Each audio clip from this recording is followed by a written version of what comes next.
안녕하세요. 당신의 권리를 찾아드린 남자 보험클리닉 최선사입니다. 오늘 소개해드릴 내용은 골프장 시설물 하자로 발생한 체육시설 배상 책임에 대해 안내할까 합니다. 사고가 발생했을 경우 어떻게 처리를 해야 되는지 오늘 소개하도록 할게요. 영상을 시청하기에 앞서 구독과 좋아요, 알람 설정은 필수인 거 아시죠?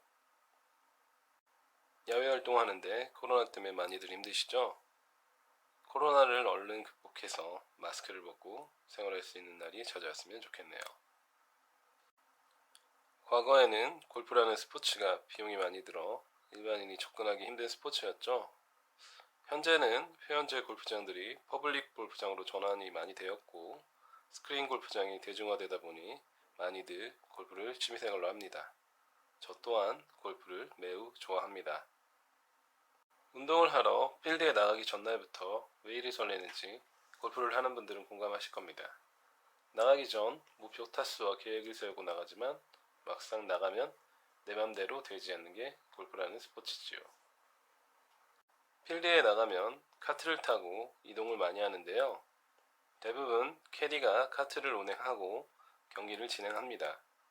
캐디는 골프장에서 시설을 이용하는 손님들이 편리하고 안전하게 경기를 진행할 수 있게 도움을 주는 일입니다.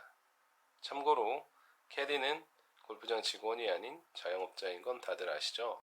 그럼 골프장 사고 사례를 통해 좀 더 자세히 설명드리겠습니다. 우선 제가 먼저 경험한 사례에 대해 안내할까 합니다.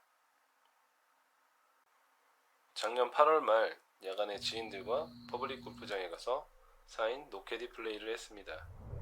그날 저는 욕심을 부려 골프가 잘 안되는 날이었죠. 운도 없는 날인지 제가 카트를 타려고 하는데 천연잔디와 인조잔디도 아닌 카페트가 찢어진 부분에 골프 스파이크가 걸려 발이 꺾이는 사고가 발생했습니다. 영상에 체크한 곳을 보시면 카페트 찢어진 부분 보이시죠? 사고 통증이 심한 상황이었지만 직업이 직업인지라 동행한 지인에게 제가 사고가 발생한 부분에 대해 촬영해달라고 했습니다. 더 이상 플레이를 할 수가 없어 저희는 카트를 타고 데스크로 이동을 했고 데스크 직원에게 사고 경위에 대해 설명을 했습니다. 저는 골프장 측에 체육시설 배상 책임 보험에 접수 요청했고 나머지 홀 비용 정산 후 병원을 가려 했으나 시간이 늦어 어쩔 수 없이 다음날에 병원을 갔습니다.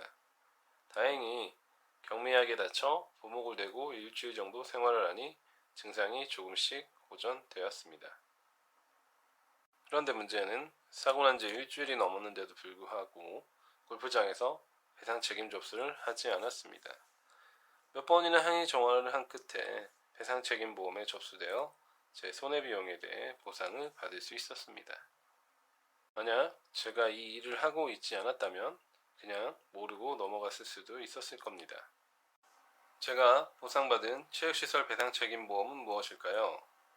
체육시설 배상 책임 보험이란 사업주가 소유하거나 사용, 관리하는 체육시설 및 그 시설의 용도에 따른 업무의 수행 중 우연한 사고로 인해 타인의 신체 또는 재물에 손해를 입혀 법률상 손해배상 책임을 보상해주는 보험입니다. 즉, 사업주가 소유하는 체육시설은 이용객이 안전하게 사용할 수 있도록 안전한 환경을 조성해야 합니다.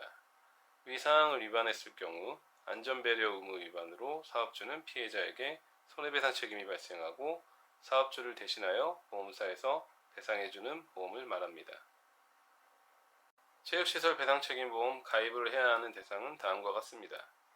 체육시설의 설치 이용에 관한 법률에서는 소규모 체육시설업자에 대해서만 보험가입에 예외를 두고 있는데요. 소규모 체육시설업자란 체육도장업, 골프연습장업, 체력단련장업, 당구장업, 가상체험 체육시설업을 설치, 경영하는 자를 말한다고 명시되어 있습니다. 따라서 제가 사고로 다친 곳은 당연히 체육시설 배상책임보험을 의무로 가입해야 하는 업체인 거죠. 다음은 제가 처리한 사건에 대해서 안내하도록 하겠습니다. 피해자의 사고 내용은 이렇습니다. 저는 경상북도에 있는 땡땡 골프장에서 지인들과 4인 플레이를 했었고요. 제가 친 공이 우측으로 날아갔는데 그곳이 바위로 된 약간 경사가 있는 절벽으로 날아갔어요. 날아간 위치가 오비가 아닌 해저드였고 해당 장소를 가서 공을 쳐도 되겠는지 캐디에게 물어보았습니다. 캐디는 갈 수 있으니 다치지 않게 조심히 갔다 오라고 했습니다. 해당 장소를 오르던 중 골프장에서 바닥에 쳐놓은 그물에 걸려 뒤로 넘어져 대굴대굴 굴렀습니다. 사고 이후 통증이 심해 바로 골프장 인근 정형외과를 방문했습니다. 병원에서 CT 촬영을 해봤는데 제12응추의 압박 골절이 발생했다고 하였습니다. 인터넷을 검색해보니 최선사님 블로그 글을 읽고 보상을 받을 수 있을까 하고 이렇게 연락드렸습니다. 피해자의 사고 내용을 듣고 보상을 받을 수 있겠다고 확답을 처음엔 내리지 못했습니다. 이유는 사고 장소의 하자가 정확히 어떤 것인지 알 수 없었고, 만약 캐디가 사고 장소를 가지 못하게 하는데도 불구하고 피해자가 사고 장소를 가다 발생했다면 골프장 측의 잘못이 없을 수도 있기 때문입니다. 다행히도 피해자는 골프장 운영 책임자와 통화 녹음을 해놓은 상태였습니다. 녹음 내용 확인 결과 경기과 담당자는 골프장 시설에 대한 과실을 인정했고, 캐디의 진술 내용 또한 피해자가 말한 내용과 일치되어 체육시설 배상책임보험에 접수하여 처리를 진행할 수 있었습니다. 피해자는 골절 상태가 심하여 척추체 성형술을 시행했고, 따라서 치료를 충분히 해야 하는 상황이었습니다. 몸이 어느 정도 회복이 되고 사고로부터 6개월이 지나 후유장애 진단을 받아 보험사에 다음과 같이 청구하였습니다. 장애 진단 내용은 이렇습니다. 추체의 골절로 흉요추부항에 일거 약 30% 노동력 상실률이 제한이 된다. 그리고 영구히 훼손되었다. 본 장애 진단 내용을 근거로 피해자의 최종 손해액은 이렇습니다. 단 과실을 추후 논의하기로 한 상태였습니다. 본 사건의 쟁점은 과실 위자료였습니다. 첫째, 과실. 보험사는 위험한 장소에 피해자가 가지 말아야 할 장소에 가는 도중 사고가 발생했으므로 과실 50%를 주장을 했으나 본 사정사는 다음과 같이 반박했습니다.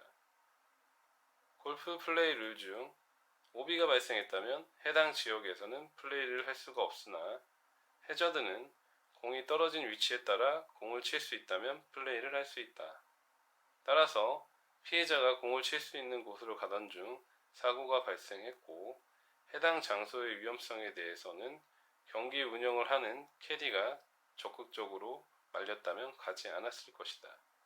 또한 해당 장소에 위험에 대한 안내 문구가 없었고, 피해자가 밟은 그물은 낙엽 및 흙에 가려 잘 보이지 않았다. 그러므로 피해자의 과실은 자기 보호 의무를 소홀히 한 30% 제한됨이 타당하다는 의견이다. 이 의견을 보험사에 전달하여 과실을 제대로 인정받았습니다. 둘째, 위자료. 위자료를 산정함에 있어 아직도 보험사는 과거에 법원에서 산정 기준인 6천만 원을 기준으로 산정하여 지급하려는 보험사들이 대부분입니다. 본 사정사는 보험사의 계산 산정 방식에 대해 인정할 수 없었고, 현재 판례에서 인정하는 위자료 산정 방식을 요구하여 피해자는 제대로 된 위자료를 받을 수 있었습니다.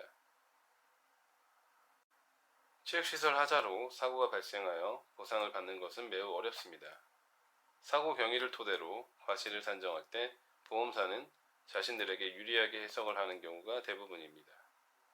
손해배상금 산정에 있어서 피해자는 산정이 합당한지 알 수가 없고 제대로 된 배상을 못 받는 경우가 다반사입니다. 따라서 사고가 발생했다면 전문가와 상담을 통하여 진행하시길 바랍니다. 이상 최선사의 보험 클리닉이었습니다.